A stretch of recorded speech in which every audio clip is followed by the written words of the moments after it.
Olá, olá, meus queridos e minhas queridas, tudo bem? Estou aqui mais uma vez para conversar com vocês sobre um tema muito importante. Reforço já neste início que, do último vídeo para cá, nós conseguimos diminuir aquela quantidade de pessoas que assistem o vídeo e não são inscritos. Lembra que eu falei para vocês que estava em 60%? Já reduzimos para 50%. Portanto, se tu não é inscrito neste canal, por favor, faça a inscrição agora, não te custa nada. Tu está aqui recebendo informação de maneira gratuita e eu te peço gratuitamente também que tu faça essa inscrição, tá? É muito importante isso para nós. E o mais importante que a inscrição é deixar o teu like e o teu comentário. Portanto, vamos seguir com o nosso tema de hoje.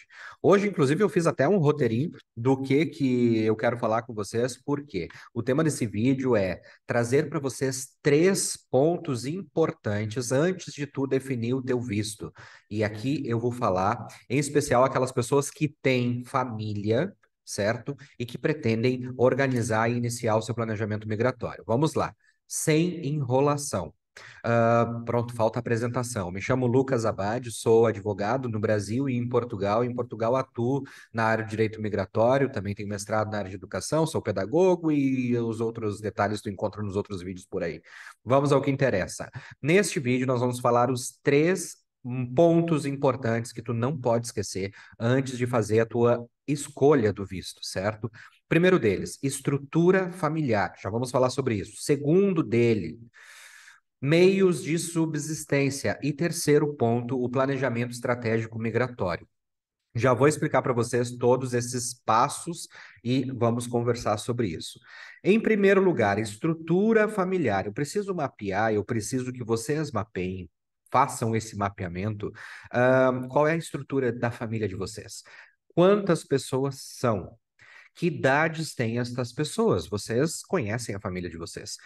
Quantidade, a idade, a qualificação, ou seja, a idade dessas pessoas, porque dali eu vou conseguir identificar o que que estas pessoas necessitam, vocês conseguem fazer esse mapeamento e, inclusive, incluindo aqui os pets, tá? Isso é muito importante, porque o que que tu vai fazer com os pets se tu tem? Com o teu gatinho, com o teu cachorro? Como é que funciona isso? Tu vai trazer eles, vai ser nesse primeiro momento? Como que tu tá organizando essa questão, entendeu? Então, estrutura familiar é o primeiro ponto, tá? Eu tenho que saber exatamente quem são aquelas pessoas e o que elas vão fazer. Por que isso? Porque os vistos são solicitados de maneira individual. Vem muitas perguntas aqui perguntando se pode fazer tudo junto, a solicitação não. Os vistos são solicitados de maneira individual. Portanto, para eu identificar os motivos, eu tenho que saber que família é essa, e a partir disso eu tenho que identificar quem são essas pessoas. Que visto eu consigo, qual é o tipo de visto que eu consigo encaixar? Pronto, se é um visto de acompanhamento, já falei isso em outros vídeos, nós temos que identificar o seguinte: essa pessoa já de imediato, ela pretende estabelecer a sua residência em Portugal, com trabalho, com estudo e tudo mais, o que que precisa a partir disso? Por quê? O visto para acompanhamento ele vai acompanhar durante o período daquele visto daquela pessoa principal que está solicitando o visto, e depois que esta pessoa tiver a autorização de residência, vai ser possível fazer o reagrupamento familiar, e aí as vagas elas não são sempre, não são todos os momentos que nós temos vagas para reagrupamento familiar, a gente tem que ter noção desse ponto e desse detalhe importante. De repente, essa pessoa ela quer vir estudar em Portugal, ela tem uma idade que ela vai estudar em Portugal. Então, quais são os objetivos dessa pessoa com Portugal? Né? Que motivo essa pessoa em específico? Familiar da pessoa que primeiro está pensando o visto e tudo mais, né? Aquela mãe de família, aquele pai de família, mas os demais são estudantes de ensino secundário, não são estudantes de ensino secundário. Eu posso solicitar um visto específico para essa pessoa antes, do meu deslocamento? Como que vai funcionar isso? Aqui vendo a possibilidade de ir todos juntos, tá? Por quê? Porque cada tipo de visto vai exigir situações diferentes, comprovativos diferentes, documentos diferentes, tá bem? Segundo ponto, meios de subsistência que vocês têm que avaliar antes da solicitação. Por quê?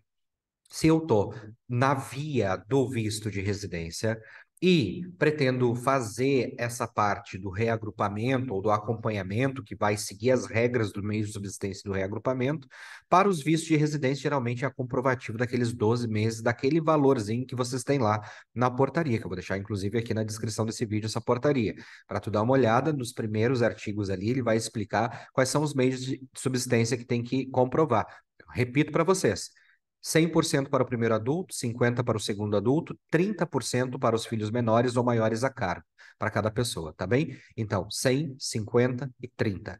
Vocês vão pegar o valor do salário mínimo atual, do momento do visto que está a solicitar, tu vai fazer esse cálculo conforme o número de pessoas da família e aí tu vai verificar se sim é vantajoso tu fazer a aplicação de um visto de acompanhamento ou mesmo o reagrupamento a partir desse momento, ou fazer a aplicação de um visto individual para o motivo que aquela pessoa que está vindo te acompanhar, além de vir te acompanhar, quais são as expectativas dela com Portugal. É estudar, então de repente por que que não faz já a seleção e faz um visto de estudo nesse primeiro momento? Já que são vistos individuais, são momentos individuais que nós solicitamos para cada um. Por isso que a família o primeiro ponto é entender o contexto da tua família e saber qual o visto aplicável para cada tipo de sujeito, que tem uns que realmente o único tipo de visto é o visto para acompanhamento. Tem outros que além do visto para acompanhamento é o visto para procura de trabalho, o visto para empreender, o visto de aposentado, se calhar, ou outras situações. São inúmeras possibilidades, são mais de 40 motivos para solicitação de visto em Portugal. Então, isso tem que ser levado em conta. Em relação aos meios de subsistência, eu tenho que verificar localidade, onde que eu vou viver em Portugal, uma vez que eu estou pensando nessa estrutura familiar. Mesmo que, num ponto do planejamento estratégico, a gente vai falar já, eu decida ir primeiro à frente, certo? Uma primeira pessoa vai e organiza o terreno, sabe? Limpa o terreno, organiza, escolhe o local, faz tudo, constrói e solidifica o projeto de vocês. Então, isso é muito importante. A morada, né? Qual é a morada? Qual é o local? A moradia, as questões de moradia, onde vocês vão ficar, o que que vai ser necessário para o contrato de arrendamento? É um T1? Qual é a tipologia do imóvel? É um T0? É um T1? É um T2? É um T3? Tu não sabe sobre tipologia? Coloca aqui nos comentários, de repente eu faço um vídeo explicando sobre essas questões de tipologia, sobre essas questões, o que que você tem que observar na parte do contrato de arrendamento, quais são os direitos, quais são os deveres, o que que funciona aqui, qual é a prática, né? Não é a minha área específica, posso até convidar algum colega para vir falar sobre isso, mas é importante nós termos esse ponto muito detalhado, tá? Em relação aos meios de subsistência, porque os meios de subsistência não envolvem somente o dinheiro depositado em conta. Vocês têm que pensar à frente, vocês têm que pensar no local onde vocês vão morar. Vocês têm que pensar o seguinte: se eu vou morar em Lisboa, será que aquela portaria, aqueles meios de subsistência são somente eles o suficiente? Não acredito que sejam, tá? Então, um outro detalhe, vai envolver localidade, a moradia, vai envolver a alimentação, porque sim, nós temos grande diferença de valores em Portugal, nos grandes centros como Lisboa e nos interiores, por exemplo. Qual é o custo que eu vou ter de alimentação com aquela família em Portugal? E a questão de trabalho, o acesso ao trabalho, o acesso à educação, qual é a necessidade de vocês? Tudo isso está dentro dos meios de subsistência. Os meios de subsistência não são só um valor X específico. Aquilo é o básico, aquilo a gente está falando de preenchimento de documentos, de atender um requisito legal, aquilo é o mínimo, mas aquele mínimo não vai te dar suporte a depender da cidade onde tu vai escolher morar em Portugal, entende? No terceiro e último ponto que a gente tem que avaliar é o ponto do planejamento estratégico migratório. Quando eu falo planejamento estratégico migratório, uma vez que eu entendo qual é a estrutura familiar, qual é a necessidade de cada membro dessa família, eu vou conseguir entender que tipos de meios de subsistência eu vou conseguir mensurar, calcular esses meios de subsistência, que eles são superiores ao valor definido em portaria, eu tenho que partir daquele base, mas eu tenho que pensar o que que vai vir a partir daí. E a partir disso, eu vou definir. será que seria interessante ir um primeiro? E isso eu digo geralmente quando tem famílias com crianças, é muito importante que aconteça isso. Essa estrutura da família que seja feita de uma maneira sólida, de uma maneira responsável, principalmente. Porque assim, ontem eu assisti um vídeo de um canal do YouTube que eles mostram os motivos pelo qual eles saíram de Portugal, uma família com dois filhos, se eu não me engano. E não é um caso isolado. São muitas pessoas que estão pedindo repatriamento, são muitas pessoas que estão pedindo colher de chá ao consulado, ajudas a familiares, fazendo vaquinhas para voltar ao Brasil, porque não vieram com planejamento. Então é importante, principalmente sim. Olha, eu digo assim, ó, se envolve filhos menores, pelo amor de Deus, pessoal, consciência e responsabilidade. Ai, mas eu não quero me separar, mas filho, se tu não consegue te separar por 3, 4, 5, 6 meses da tua família, buscando o lá à frente, sabe? Buscando um objetivo mais à frente, porque a tua família não tem estrutura para isso, te digo de verdade, não é o momento de tu emigrar. Não é o momento de tu iniciar o teu processo migratório, tá? Por quê? Porque família unida é aquela que é unida, inclusive na distância. Então, é importante que tu defina a tua estrutura familiar, porque senão os problemas vão começar a aparecer e são graves e grandes os problemas aqui, e aí sim a família pode ser totalmente desestruturada se tu não tiver uma boa estrutura sólida. Famílias bem estruturadas no seu local de origem, elas não tem problema em passarem 3 meses, 6 meses, um ano separados. Não há esse problema, tá? Essas famílias elas ficam muito mais fortalecidas e elas têm um propósito maior em relação à unidade familiar.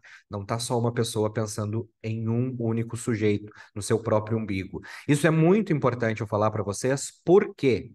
Porque vocês não só vão colocar em risco todo o investimento que vocês estão fazendo no planejamento migratório de vocês, como vocês vão colocar em risco essa estrutura familiar que possivelmente pode estar fragilizada.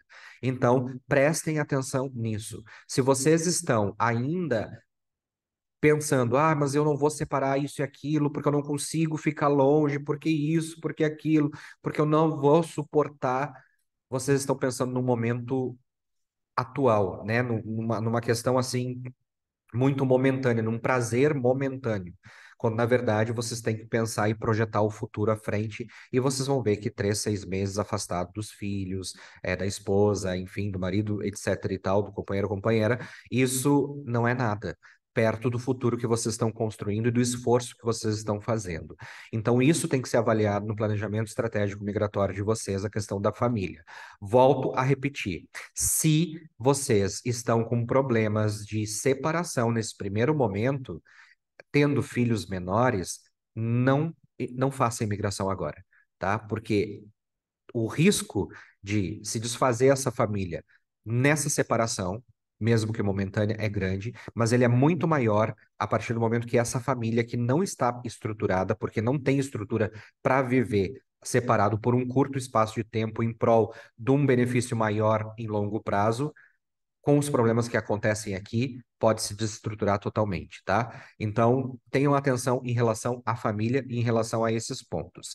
Então, no planejamento estratégico migratório, pensa-se se é possível uma pessoa vir por vez, uma pessoa vem, depois reagrupa essa família, com planejamento, com estratégia, com responsabilidade. Se é possível virem todos juntos, tendo em vista os meios de subsistência, tendo em vista todos esses pontos, e aí, a partir disso, vocês têm que muito definir e ter muito concreto a seguinte situação: o que que eu tenho que fazer antes de Portugal e o que que eu tenho que fazer depois? O que que é possível eu fazer antes e o que que é possível eu fazer depois?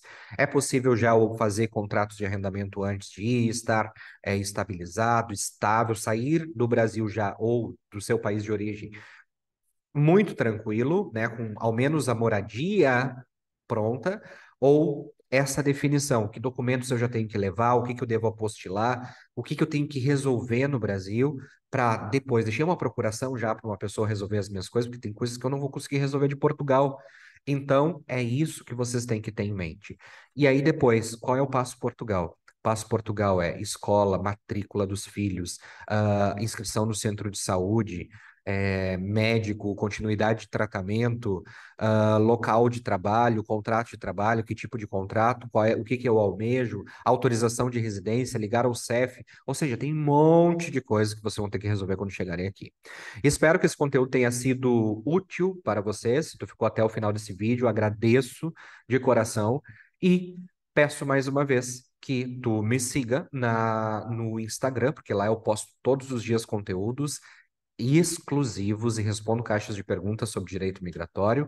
É, o link eu vou deixar aqui. E tem o link de contatos também, caso vocês precisem do meu escritório, nos links de contatos na descrição desse vídeo.